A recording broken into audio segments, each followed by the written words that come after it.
Everyone, thank you all so much for joining us for an Olana webinar. I'm Lauren Miller, Development Associate for Membership and Volunteers at the Olana Partnership. Before we get started, I just wanted to give a special thanks to our members that are participating in tonight's program. We really appreciate your continuous support. Membership is a vital part of the Olana Partnership. It is because of generous contributors like you that we can make webinars like this possible. You can become a member by visiting olana.org/membership for more information. In addition, we have a virtual membership level, which is only $25 annually. This member level offers digital benefits such as invitations to all of our virtual membership programming and discounts at our online museum store. If anyone has questions about this membership level, please feel free to reach out. Please keep an eye on our website, olana.org, for more upcoming programs this year. On Wednesday, November 9th at 5 p.m., please join Heather Brugel for an on-site talk to learn more about the Native nations that called New York State home long before colonization. This lecture is the first in a three-part series of talks at Olana's Wagon House by Heather, focusing on topics related to American history, legacies of colonization, and Indigenous histories.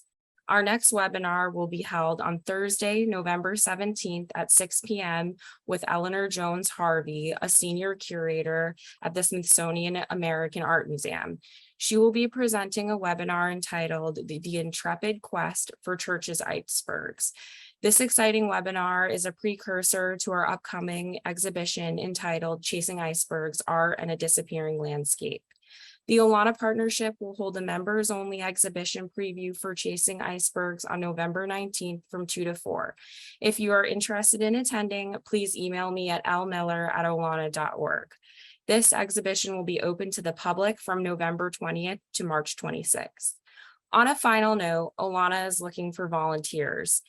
If you love landscape, art, history, and Frederic Church's Olana, this is the perfect way to give back and get involved in our community. To learn more, please visit olana.org/volunteer. Now, before we get started, a few notes on Zoom. As an attendee, your sound and video will remain off throughout this webinar. Please use the Q&A function to ask questions of our speaker. You are welcome to ask questions throughout the webinar, but we will not answer them until the final portion of the program. For questions, please use the Q&A function instead of the chat function. You can move our speaker's image during the talk if the image is covering the PowerPoint by clicking the black bar above his picture and dragging it. If you are having any issues with your Zoom today, please contact me at lmiller@olana.org. I will also be available for troubleshooting in the chat function. Please join me in welcoming the moderator for tonight, Carolyn Keogh, Director of Education and Public Programming for the Olana Partnership. She will be introducing Dr. Daniel J. Broiled, Associate Professor of African American History at the University of Massachusetts Lowell. Thank you so much, Lauren. I'm so excited for this talk tonight. This year, the Olana Partnership embarked on an exciting examination of Niagara and what that meant for Frederic Church through programs as well as a large-scale installation by the contemporary artist Diana Wegge. Diana Wegge positioned 12 replicas of Church's Niagara from the American side out in Olana's landscape through an exhibition called Sacred Site. It actually just came down today, but if you want to learn more, you can visit our website at olana.org/sacred site. Through programming, we've re-examined both Church's famous large-scale depictions of the natural wonder, as well as his advocacy for the development of the Niagara Reservation, which marked the first park system for an American city. I'm so thrilled to welcome Professor Daniel Broiled to join us tonight and lend his expertise on a vitally important part of the Niagara story. Tonight, Professor Broiled will talk more about the potent ways in which Niagara served as a breeding ground, not just for visual culture in the 19th century, but for important moments in our social history and movements in Black activism. Please join me in welcoming Dan J. Broiled, who is an associate professor of African American history at the University of Massachusetts Lowell. He earned his PhD in 19th century United States and African diaspora history at Howard University. His work focuses on the American-Canadian borderlands and issues of Black identity, migration, and transnational relations, as well as oral history, material culture, and museum community interactions. Borrell was a 2017-18 Fulbright Canada Scholar at Brock University, and his book, Borderland Blacks, Two Cities in the Niagara Region During the Final Decades of Slavery, was recently published with the Louisiana State University Press. It's a wonderful read and a wonderful way to kind of highlight this moment in history and this region in time. So please join me in welcoming Professor Borrell.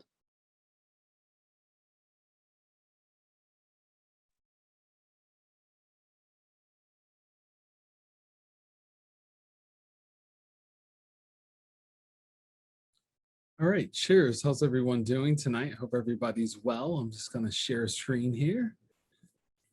Get started.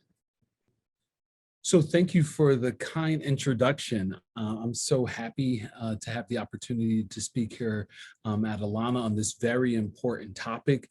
When I was contacted this summer by Alana, I was very excited that they were highlighting the Niagara Falls region. And I said, you know, basically I have the perfect book to go with this topic. So tonight I will be talking on the subjects of impressions of Niagara Falls through the vantage point of Black escapees, Black activists, and the landscape artists, of course, of Frederic Church. This talk will highlight a smaller portion of my book. And so the book really looks at the movement of African Americans to and fro the Niagara region, kind of transcending the American-Canadian border. And so I will break down this larger study into a smaller talk, again, titled Impressions of Niagara Falls. So the questions that I really grappled with when putting this talk together was, you know, how did Blacks and landscape artists look at Niagara Falls via different vantage points? I also dealt with the kind of topic of how did the intersectionality of social inequalities, such as race, ethnicity, class, gender, age, ability, and national origins affect the ways in which people viewed Niagara Falls.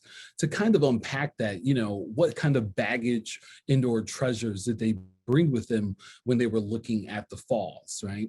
And the last thing I really wanted to kind of examine is that in all, you know, while both Blacks and artists clearly recognize the beauty of Niagara Falls, its overarching relevance, however, resonated differently to them. And so this is kind of like my conclusion or my thesis, if you will, on the ways in which people looked at Niagara Falls. So to talk about the larger book and then to get into some of the impressions of Niagara Falls, I think is important. So I really start out the book with a quote from Frederic Douglass, really from his last autobiography, The Life and Times of Frederick Douglass, written in 1881, revised in 1892, just before his death in 1895. And it reads, "The Underground Railroad had many branches, but the one with which I was connected to had its main stations in Baltimore, Wilmington, Philadelphia, New York City, Albany, Syracuse, Rochester, and St. Catharines. J.P. Morris and myself received and dispatched passengers from Rochester to Canada, where they were received by Reverend Hiram Wilson. When a party arrived in Rochester, it was the business of Mr. Morris and myself to raise funds with which to pay their passage to St. Catharines." And so I look at the last two stops on the Niagara Underground Railroad trail, which is Rochester and St. Catharines. And basically what Frederick Douglass is highlighting here is the route that many Blacks took throughout the Niagara region to reach Canada.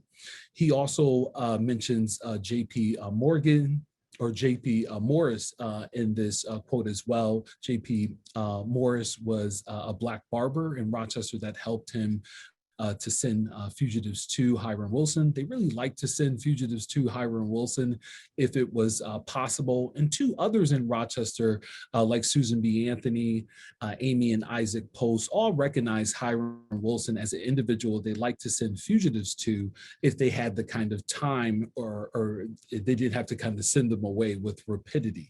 And so, from there, I started to kind of look at what Frederic Douglass was talking about with how, these Blacks were kind of leaving from the United States and going to Canada through Rochester and St. Catharines.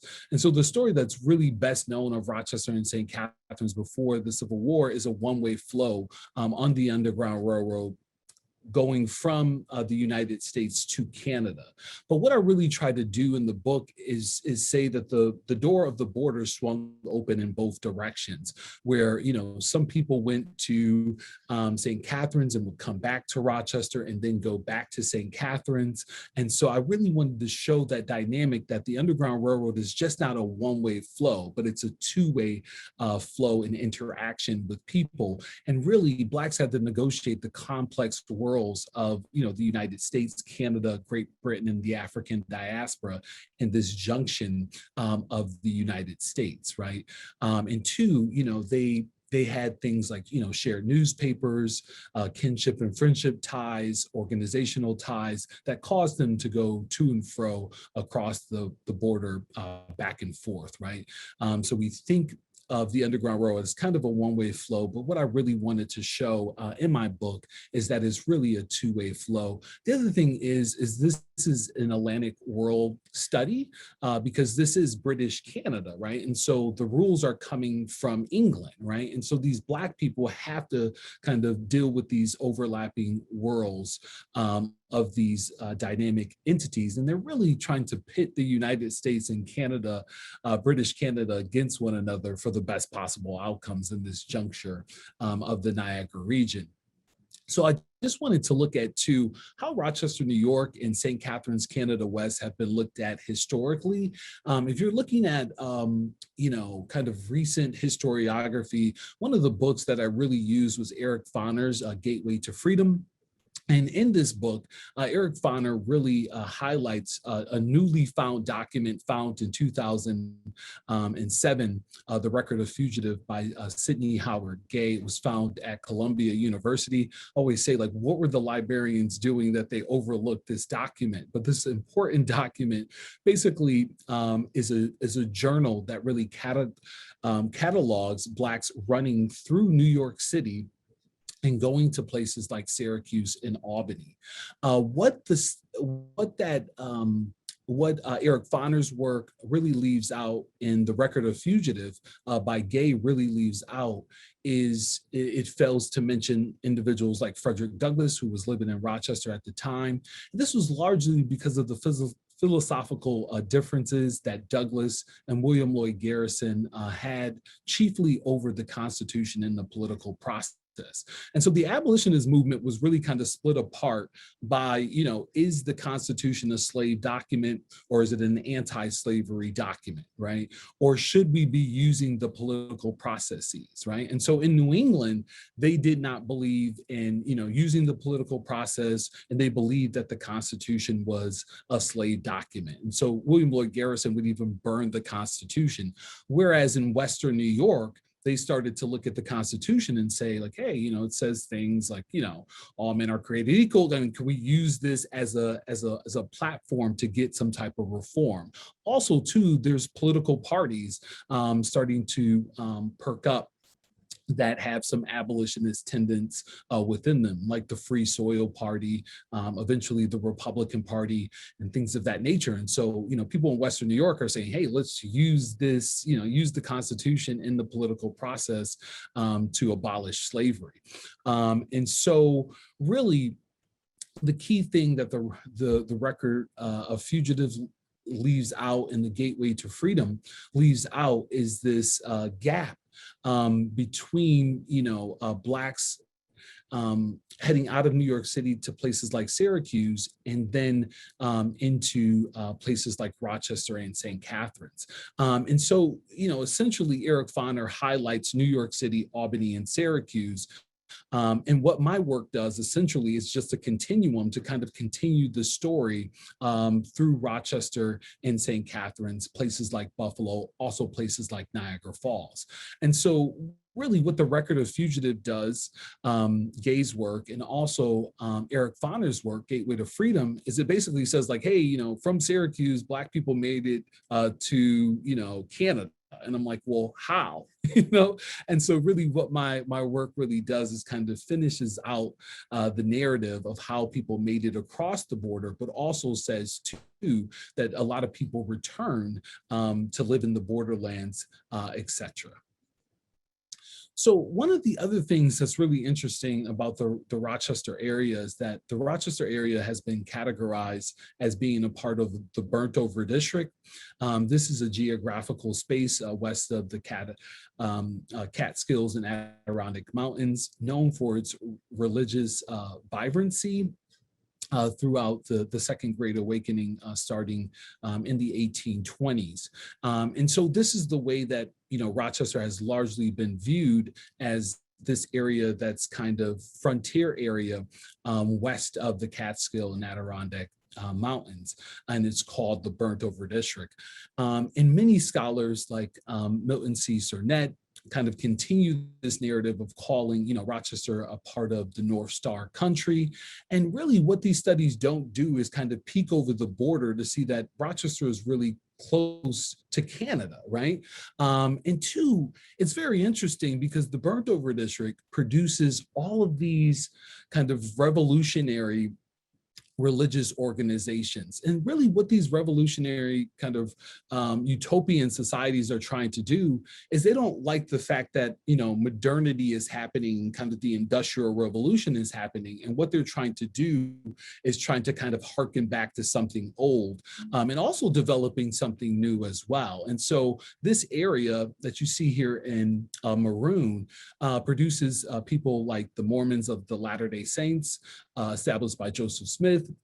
It also establishes groups like the Millerites. William Miller believed that the second coming of Christ was going to happen on October 22nd. 1844. Always asks what happened on October 23rd when he didn't come. It also had religious groups like the Shakers, who forbid its members to have sex or marry, as well as people like the Fox sisters who were communicating with the dead. In the Oneida community, was a community that believed in communal marriage, birth control, and eugenics, right? And so this is quite interesting because in this one region, you have people like the Mormons that are trying to take on more than one wife. You also have the Shakers that are saying that people can't have sex at all. And the Oneida community is saying that everybody in the community can have sex with everybody, right? And so this is a pretty radical liberal area.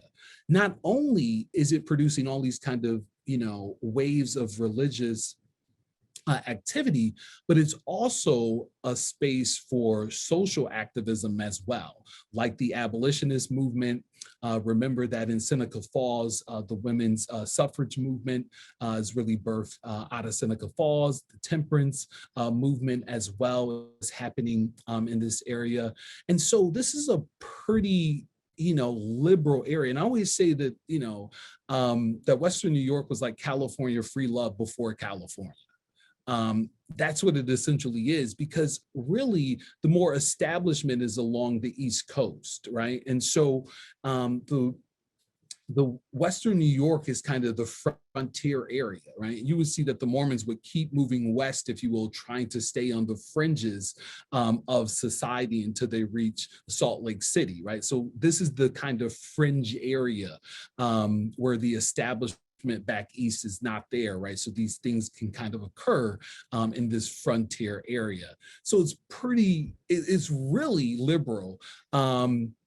And so that is what people have concentrated on when they look at Rochester, New York, and also the Buffalo, Niagara Falls area as well, right? They really look at it as being a part of this burnt over district. Well, really, yes, it's part of the burnt over district, but I say that the most important part of Western New York, particularly for Black people, is the fact that it's located near Canada. right? And not that it's, located in this liberal area where all these kind of liberal and social consciousness things are happening, but really the fact that it's located near Canada, because these utopian societies can't save Blacks from slave catchers, right? They really can't, right? What can save Blacks from slave catchers is getting to British Canada, where the British government does protect Blacks almost holistically once they arrive in British Canada. And so this is the importance of the Rochester, Niagara Falls, Buffalo area to Blacks, is that it's located near to Canada, and if trouble arises, they can get out of the country and seek the help of, British Canada. They also learned too from the American Revolution and the War of 1812 that the British, the enemy of my enemy is my friend. And so, Black people really learn, from the British fighting the Americans in those two wars, that, that the British are probably better than the Americans in some respects, and they don't like the Americans, and so they're not likely to give them back to the Americans when they come calling for their enslaved people back that have made it to Canada. The other thing that's really interesting about the Niagara region, particularly when it comes to Canada, is it's really understudied because a lot of the attention is given to the Detroit frontier. Before the Civil War, there's about 30 to 35,000 Black people that make it to Canada before 1861. And the majority of those individuals go through the Detroit frontier.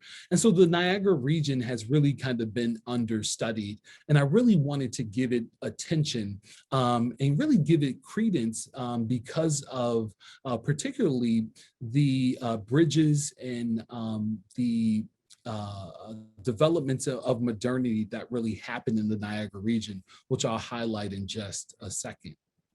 And so, looking at Rochester and St. Catharines in this Niagara region, you can see that Rochester, you can see where Rochester is located. You can see Niagara Falls, and you can also see St. Catharines. And this is the region that I generally speak about in my book.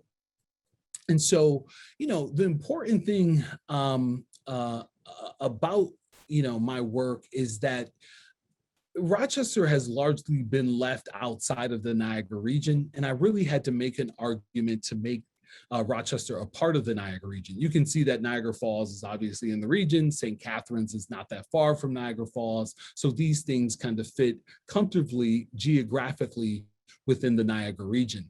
But the ways in which I, argue that Rochester is a part of the Niagara region is because of a number of reasons.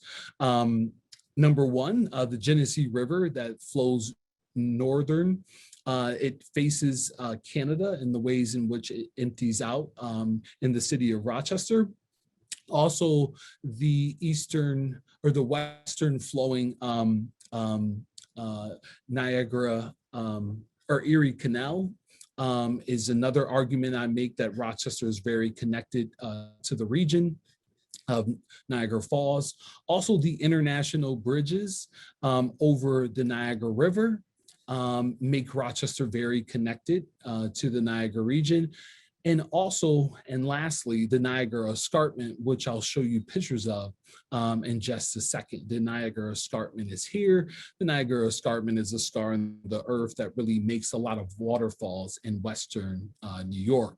And so, Rochester, New York, today it's categorized as a part of the Finger Lakes, but I believe that regions can be constructed, destroyed, and reconstructed depending on the contextual circumstances. Sometimes when I teach, African diaspora classes, I teach Florida and Louisiana as a part of the Caribbean because culturally they're very Caribbean. And so I believe that regions, you can kind of rezone regions and things of that nature, like New York State has rezoned Rochester to be a part of the Finger Lakes as of current, right? And so the other thing about Rochester is that it's kind of perfectly placed for African Americans and Blacks in this region to reach British Canada. I make the argument that Niagara Falls and Buffalo are too close to the border because a lot of slave catchers would congregate in these areas trying to get their last opportunity at enslaved Blacks before they cross over into British Canada, where they understand that they're not likely to get them back. And so Rochester is located in this intermediate borderlands that is kind of perfectly placed, right? Where the outer borderlands, Syracuse has no connections to Lake Ontario, no direct connections to Lake Ontario.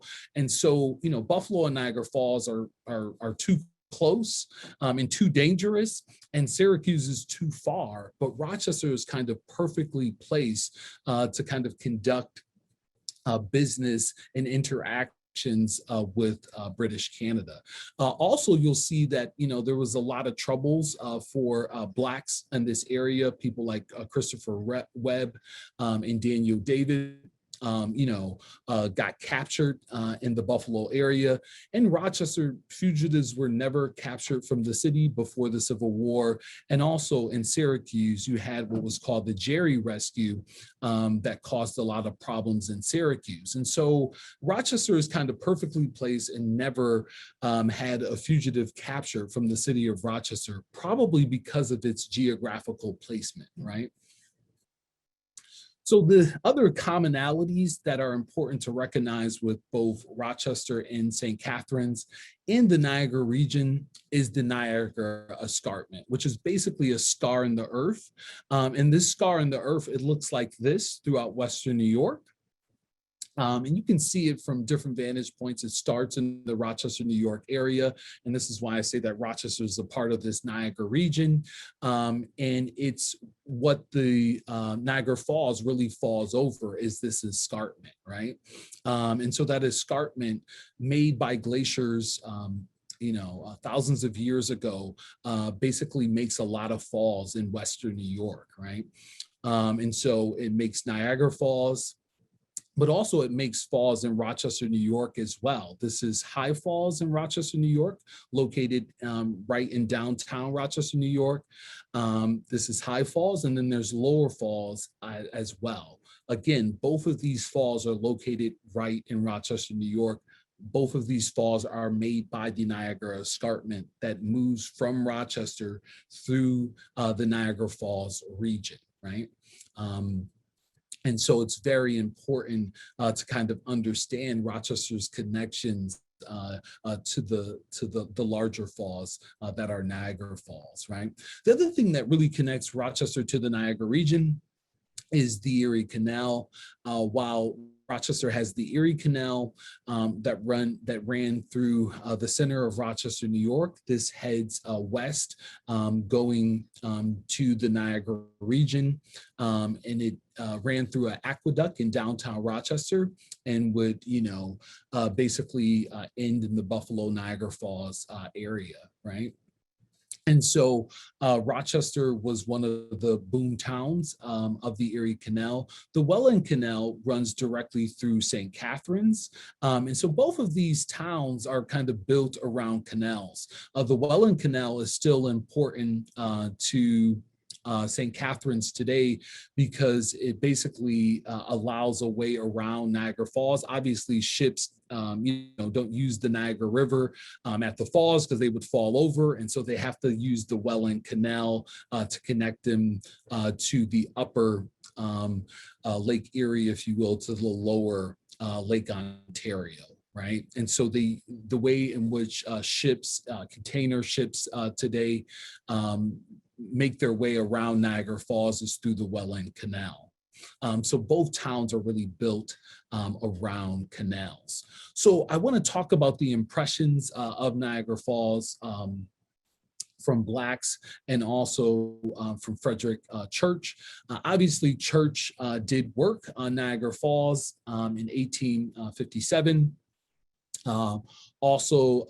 He did, a couple of things in 1856 and in 1857. And then there's a lost painting of Church in 1862. And then also the 1867 painting Niagara Falls from the American side. And so when I'm looking at Fall's work, you know, I also, you know, want to get the impressions of what, you know, African Americans or Blacks thought of the Niagara region as well. So obviously, you know, beautiful paintings. They really fit the Hudson, you know, River School kind of aesthetic as well. But also I wanted to get the impressions of African Americans. Frederic Douglass explained that it's impossible to take the eye can weary in looking upon the rapids of Niagara Falls. They possess a charm which is difficult to break, right? So he was really stunned by Niagara Falls, but he also said, you know, it's astonishing that people living within the stone's throw of each other should be so opposite in their taste, their feelings, in their principles, right? And so he was also struck by the fact that, you know, within this kind of condensed region, how, you know, people could be so different and live so different in this region, right? Based upon this border that splits the United States from at this time British Canada, right? So he was really kind of astonished by that. And Frederick Douglass, even in old age, would venture back to Niagara Falls with his second wife, Helen Pitts Douglass, in 1884. He ventured back to Niagara Falls in the Thousand Islands to relax in the American Canadian International Zone that Douglass once manipulated to help freedom seekers, right? And so Douglass went back with his wife to again see the beauty of Niagara Falls, right? And so he had a very, you know, a good impression of Niagara Falls, very much like Church, you know, very impressed by the falls, very astonished by the falls, but also he's given a little teeth to what's going on in this region, how people are living so differently in this region. We look at people like Harriet Tubman. Harriet Tubman lived in St. Catharines for some 7 years. She lived in the colored village of St. Catharines, amongst others from Maryland's Eastern Shore, some of which she brought to town herself to St. Catharines, which is very, very interesting. And so from St. Catharines, she made yearly spring and fall trips to Maryland to help escapees of bondage to reach Canada, and she often employed Niagara Falls. In the Niagara Falls region, she employed the Niagara Falls Suspension Bridge, which was built in 1848. It also added rail traffic on the top of the bridge in 1855.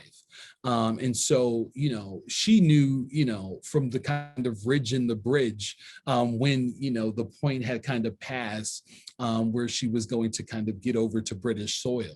So that'll tell you how much that she took this bridge in the St. Catharines and Niagara Falls region, right? And so she knew this bridge quite well.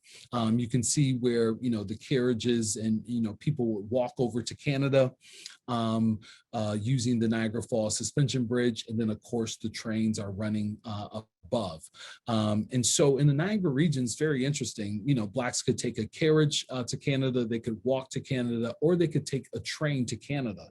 And I argue that the Niagara Falls region, though more Blacks entered Canada via Detroit, Detroit didn't actually build a suspension bridge over the Detroit River until 1929.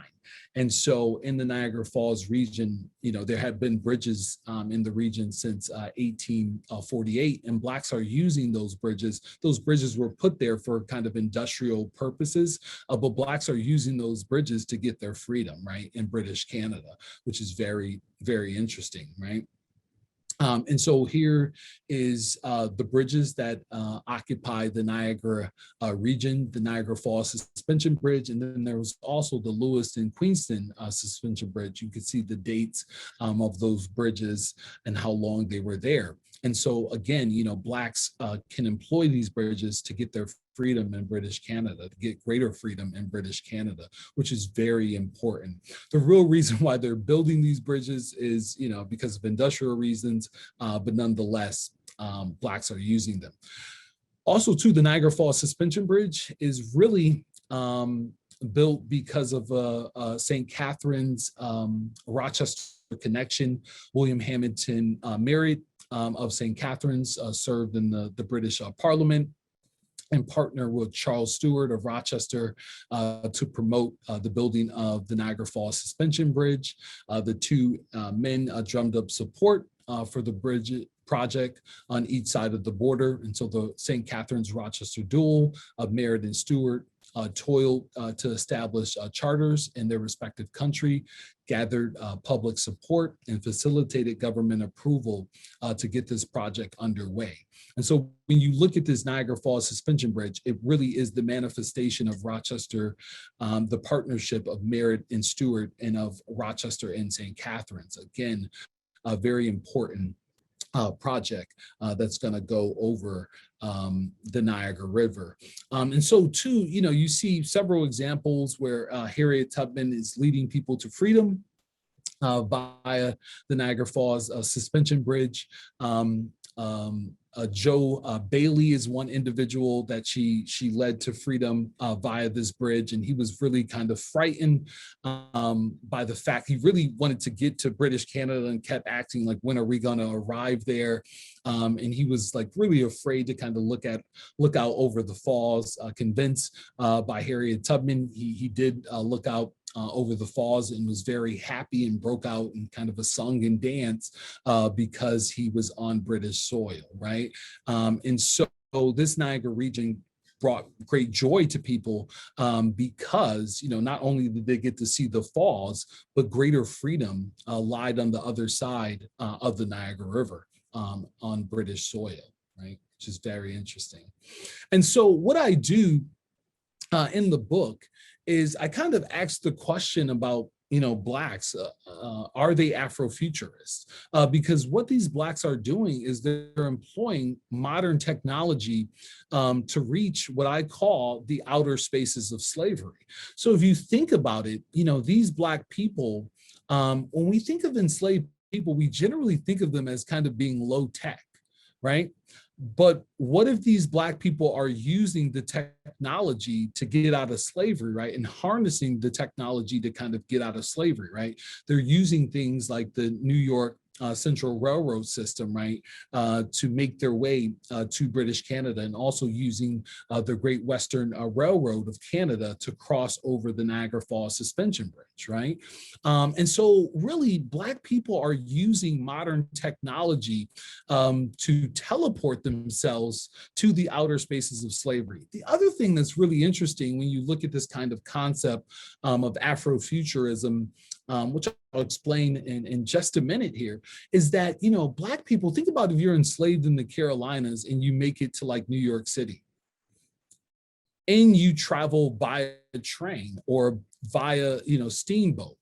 In a sense, you're like time traveling, right? And, Black people would take a spaceship to get out of enslavement, right? And so they would take anything to get out of enslavement if they moved them more expeditiously towards freedom, right?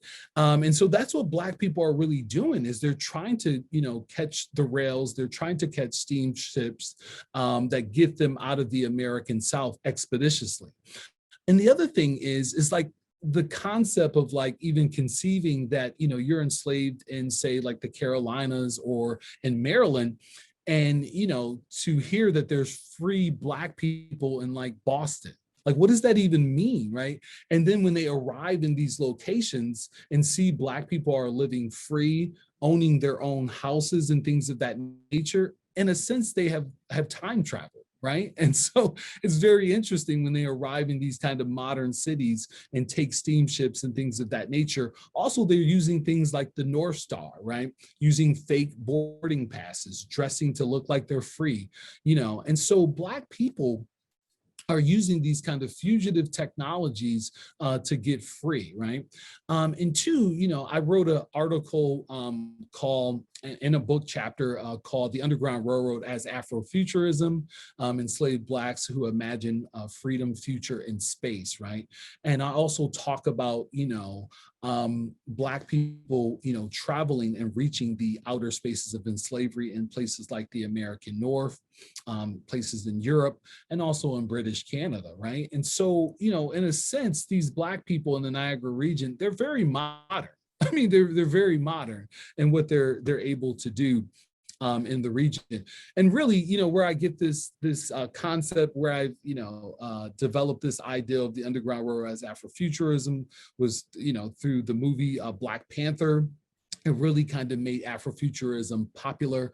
Really, Afrofuturism is the intersections of race, innovation, and technology to visualize a free, liberated future, right? And two, you have to understand that sci-fi before was like, it was mostly like white, right? And so it was almost like, are Black people going to exist in the future? And so what Afrofuturism has done is just, add, Black people to the future, right? I mean, essentially, right?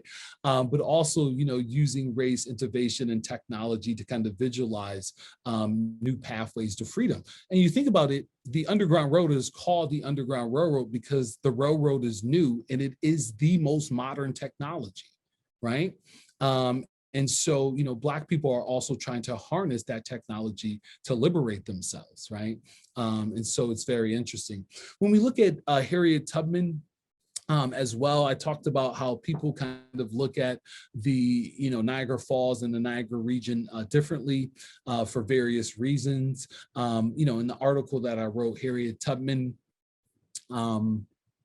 Transnationalism in the Land of the Queen of the Late Antebellum. I really look at Harriet Tubman as a modern person. Harriet Tubman was both global, she was green, and she was gender aware. She was global because she went to British Canada, right? And so, she's understanding that she wants to get out of the jurisdiction of the United States. She's thinking on the global level. Of course, this is British Canada, so it's controlled from across the pond. She's green. She has to read the landscape, navigate with the stars, right? Understand the topography of the land to really get where she needs to get. And also, she's gender aware. She says when she's leaving the United States, she says, I would not trust Uncle Sam with my people no longer. I brought them clear off to Canada, the land of Queen Victoria. So also this is a gender analysis, right? Where she's really analyzing that, that a queen's in charge, perhaps, there'll be greater liberation for Black people because the British Empire has abolished slavery through the Imperial Act of 1834. And now Queen Victoria is in charge in 1837. So Black women are looking at Canada as not only could they get racial equality, but perhaps they could get gender equality as well, right? Because it's controlled by a queen, and they're saying like this whole Uncle Sam land thing is not working out for us, right? And so if a woman's in charge, we at least want to get there and see what she's up to, right? When they cross the border, of course, like the gender issues are still there, but I think about what inspires these Black women to kind of run to British Canada. Is there kind of a gender analysis that's going in there into their wanting to get to British Canada as well? And so of course, there's been a new photo found on Harriet Tubman. I helped to authenticate this picture of Harriet Tubman. And really, I wrote, this article, Harriet Tubman, the land of the Queen. And basically the picture kind of proved what I was kind of saying, that, Tubman is quite a modern person. You have to understand that she's very modern, because if you're not global, green, and gender aware today, it's like, what are you doing? She kind of fits the modern sensibilities. And what I wanted to do was kind of retroactively apply those things to Harriet Tubman because they are befitting of her. And I think the picture really kind of depicts that Harriet Tubman is this kind of forward-thinking person. The other thing that's really interesting about Harriet Tubman is the fact that, though Harriet Tubman is this transnational that lived in St. Catharines for some 7 years, the United States is still trying to nationalize Harriet Tubman by placing her on the front of the $20 bill.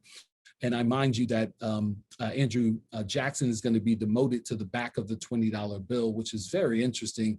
You have a liberator and a slaveholder on each side of the bill. This bill will come out in 2030, and so it's a done deal. I wrote an article opposing the bill because I said it's a match made in the U.S. Treasury. You'll see too that Harriet Tubman served in the Civil War. And after 1865, she was fighting the American government to get her pension. You'll see in 1899, nearly 80 years old, she received a $12 pension for her service as a nurse during the Civil War, and an $8 widow's pension for her deceased husband, ironically totaling $20. And so it's kind of like ironic that the American government now wants to put her on a bill, on the $20 bill, when for years they owed her $20, right? It's just kind of ironic. And so I was just kind of pointing that out, and that I think that this bill, and two, money is not innocent, right? And so, a lot of ways that people are oppressed is through economics and money, right? And so it's very interesting that we're placing the liberator on the $20 bill, but there's a lot of discussion around this issue. To get back to Church and his work, basically the ways in which Church looks at Niagara Falls is different than from Blacks, because Blacks are really kind of praising the modern technology in the area, basically the bridges, right? Where, I have to kind of ask the question of, when I look at Church's work in Niagara Falls, it conjures up the questions of what is in the painting and what is left out. And it's very interesting to me that what, Church doesn't focus on is things like the Niagara Falls suspension bridge, but basically he's drawing from the perspective of the bridge, right? But he just doesn't kind of turn around to look at the bridge, right? And so what's kind of in the painting and what's outside of the painting, were really what was in the picture for Black people in the Niagara Falls area is really the fact that there's bridges there. That's the most important thing to them. They're also pausing to recognize the beauty of the falls as well. But it makes me think about landscape artists and, basically there's the kind of modernity interrupt the natural world for a landscape artist, right? And so, a modern landscape artist, how did they deal with, the wind power turbines, if you will, on the landscape of New York now? Do they draw them in, or do they kind of leave them out, right? And so that's what I'm very interested with Church, because the bridges, the Niagara Falls Bridge is there, and the Lewiston Queenston Bridge is there as well. But that's not the kind of focus, which is kind of understandable, right? And other landscape artists like Fisher, like Cole, like Richard, they do the same thing. They really focus on the falls, which should probably be the focus, right? But for Black people, the focus was the fact of not only the falls, but it was also the bridges that can usher them to and fro from British Canada and back to the United States. And so you see individuals like Isaac Williams that would use the bridge to get from Rochester, New York, where he was housed by Frederic Douglass for a time period, and then went to St. Catharines, where he was sent by Frederic Douglass to St. Catharines to Hiram Wilson. And he goes, back and forth. He also talks about being in the borderlands, that he was really kind of afraid of being captured in the borderlands, just when the cup of liberty was going to be raised to his lips, if it would be taken away, he was really fearful of that. But you would see that once he gets to Canada, he recrosses the border and goes back to the United States several times. And then later he's going to work for the Great Western Railroad of Canada. that basically goes over the Niagara Falls suspension bridge. So really what was important to Black people in the Niagara Falls area was the bridges.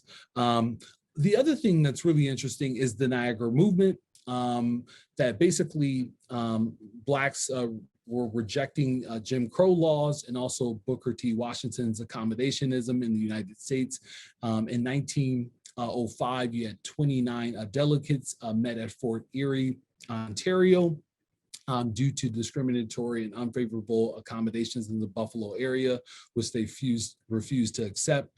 Under the leadership of W.E.B. Du Bois and William Monroe Trotter, this group basically was inspired by Niagara Falls and the mighty currents of the Niagara River that motivated them to mirror its actions until racial justice fell, like the falls. The Niagara movement continued in the tradition of borderland Blacks who assembled in the area to discuss issues of their community. And also too, they really recognized the Underground Railroad when they were meeting in 1905. And also Buffalo, Rochester, and St. Catharines in 1843, 1853, and 1854 had meetings of Blacks well before the meeting of the Niagara movement, which becomes the NAACP in 1905. And so basically, you know, the Niagara movement, they drew up a Declaration of Principles and also the Niagara Manifesto. And they outlined overarching demands of economic justice, educational equality, full suffrage, and eradication of racial discrimination. They had subsequent meetings in the United States. The organization would ultimately be rolled over into the NAACP. And so after a riot in Springfield, Illinois, W.E.B. Du Bois and other like-minded biracial group basically met and said that we have to kind of do something else, do something greater. And so in 1910, W.E.B. Du Bois convinced the remaining Niagara movement members to join and fund the NAACP, thus disbanding the all-Black group forged in the borderlands of Niagara Falls. The key problems with the Niagara movement were financial and philosophical. Basically, Booker T. Washington was the strongest Black leader in the country at this time. He had the Tuskegee Machine and the National Negro Business League. And so that really dominated, if you will. The other thing is that Trotter and W.E.B. Du Bois were not kind of organizational men, and so they conflicted over issues of policy, personnel, and tact. And nonetheless, the Niagara movement is deemed a success by many scholars because of its legacy of the NAACP, right? So obviously it led to the NAACP, but again, all cultivated in this Niagara region. So conclusions quickly, Blacks, church, and landscape artists clearly recognize the natural beauty of the Niagara Falls area, and they all grasp that the falls transcended location and nationality. However, overarching, you know, Blacks really kind of looked at this area for its modernity, the railroad tracks, both real and imagined, and the international suspension bridges to carry them beyond the beauty of the falls and into a future of freedom. And all Black techno thrillers solved the ultimate algorithm, slavery, a calculated subtraction that did not figure them into the human equation. For church and other landscape artists, they got to really ponder the dynamics of the falls. They had the luxury of time, and some even had the social consciousness to understand that what British soil really meant to Blacks. Some were looking back for yesteryears, while a score of them were kind of current in the situation. This presentation in my larger study, Borderland Blacks, offers an alternative approach to state-centered studies and the limitations intrinsic within them. Much of the past historical treatments focus on the national divide. In my work, I try to really elevate and underscore the transnational and international and transatlantic world connections. Thank you. Thank you so much, Professor Broiled. And we have a few minutes for questions, but we can certainly hang on if anyone wants to stay tuned, because I know I have a bevy of questions for you. I think first, I do have a question, about the Niagara movement, and particularly, first, I just want to say it was just so wonderful hearing about, imagining Harriet Tubman doing this work around the same time that church was in the region and thinking about depicting the falls. I mean, to think about that context just was eye-opening and absolutely wonderful to have that. And I also wanted to mention, and ask you, I know your epilogue focuses in the text on the Niagara movement. And what I appreciate so much about your presentation is this conversation about, the intersectionality and thinking about how people are viewing the falls. I'm curious, I know that the image that is so potent of the Niagara movement is this image of folks in front of the falls, and W.E.B. Du Bois, thought about that. And I'm curious, I know it's a backdrop, it's not them in front of the actual falls. I'm curious what you have to say, or what you might ponder about, if that intersectionality, if that different ways of viewing the falls, if you think that was pertinent to W.B. Du Bois when he was doing this, staging that photograph. Yeah, I think that's the thing that's really kind of missed, and I really wanted to highlight with individuals like Harriet Tubman, is that they are green and they're thinking about the landscape as well.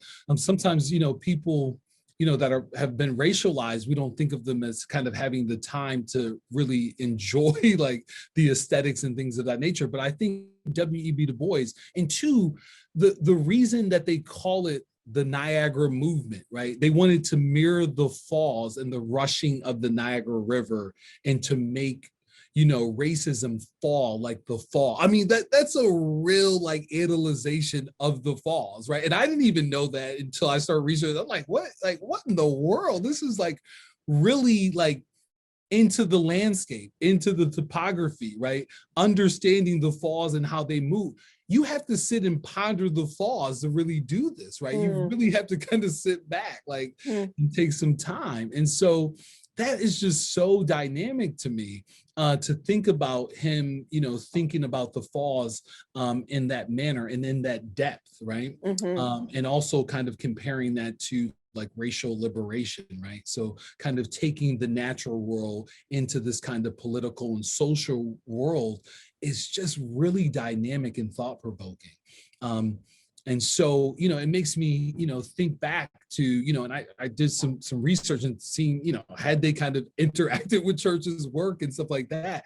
But I think it's just the falls itself. You don't even have to kind of see, what landscape artists are doing. It's art in and of itself. You just have to take people there and just show them, right? Nothing has to be said, nothing, they don't have to see any paintings. They don't have to think and pontificate upon high thoughts and, pontificate and, sit in, back and have coffee or, have a tea or anything like that. It's just the falls in and of themselves.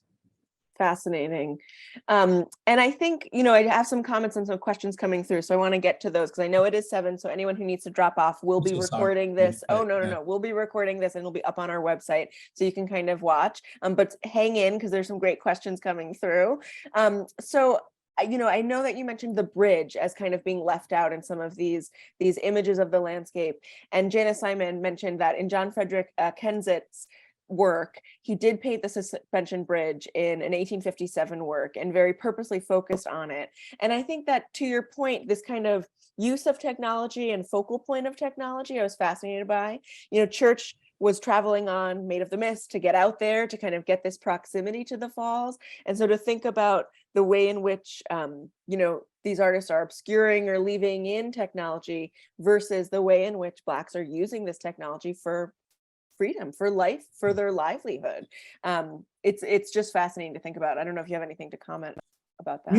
Yeah, and that's the thing. I just wonder, and I'm very interested in how landscape artists approach like technology and when it's put into the environment. Do they kind of ignore it or work themselves around it, or do they kind of directly address it, right? And so that's what I was like really looking for, of like, how do landscape artists kind of deal with modernity, right? Because Mhm. it's coming and it's going to happen. And this is what happens too in Rochester, New York, with all these utopian societies, is they want to kind of harken back. They want to be farmers, and they don't want to, the modern technology they're afraid of and stuff like that. Where Black people are saying, like, no, if these things help us, right, I'm going to use them, right? I'm going to use them to get what I want, right, out of life, and that is greater liberation and to reach these kind of outer spaces of slavery. But the thing is, too, even when Blacks reach the outer spaces of slavery, I love it that this artist Sun Ra, who's an Afrofuturist, he says that space is not only high, but space is low. So even when Black people reach the American North, they have to navigate and work themselves around the black holes and find the stars, right? And this is another kind of analyzation of Afrofuturism. It's just not all good when they get to Canada, right? It's like, no, there's still black holes, right? I mean, you got to find, the good people and find those stars, right? And gravitate towards them in this new arena, if you will, the new cosmos of freedom, right? So. Related to that, we had a wonderful question come through from the art historian Christine Oaklander. You remarked interestingly that Rochester was a far safer city than Niagara Falls or Buffalo because of slave catchers waiting there to pounce on those fleeing to the Canadian border. Does this mean that fugitives in Rochester used ships to cross to St. Catharines? So thinking about, were those ships a star in some ways? Yeah, they used ships, but they also too, they would travel quickly and strategically through the Niagara region. And sometimes, the ships were the kind of safest route, on Lake Ontario. But sometimes they still went through that region. They just went on trains and they went disguised, right? And they had fake passes and things of that nature. The thing is, they generally didn't try to live in those areas, right? They generally would pass through them from Rochester. They wouldn't like harbor or stay in those areas of Buffalo and Niagara Falls. So it was dangerous as you kind of approach that border, because a lot of slave catchers were waiting for the last opportunity to get Blacks. And two, Blacks really recognized the British as an entity, from the American Revolution and the War of 1812. You have to understand too, during the American Revolution, there was 5,000 Blacks that fought for the Patriots, and there was 20,000 that fought for the British. So Black people were rooting for the British. Like, let's get that straight, right? They were rooting for the United States. The British had liberated Blacks, and so they're rooting for them, right? And so it's very interesting. Yeah. Fascinating. We had a question come through from Pam Malcolm. Does the memory of the Indigenous people who resided in the Niagara region have any influence on the perceptions of the Falls and passage to a future liberation for Blacks? Yeah, and so the thing is, I don't know too much about the Native people in the area, but I do know that Blacks and Natives have the same sensibilities around kind of nature, and that nature is not bordered, right? And so it's really kind of a European thing to kind of have these pockets of nation states, right? And Black people really didn't, they understood that borders both divide people and they connect people, and they focused on the connections, right, and not the divides. And so the sensibility of Blacks and of African Americans are very sensible to the natives' kind of perspectives on borders and the viewing of landscape, and like where where the United States and British Canada began. They're like, what's that, right? And so they're like, this is Niagara Falls, like, what do you mean nation states, right? And so I would say they had the same sensibilities towards land and towards kind of landscape, and the kind of admiration of it as well. Speaking of that, and speaking about borders, what a great segue. We had a question come through from an anonymous attendee.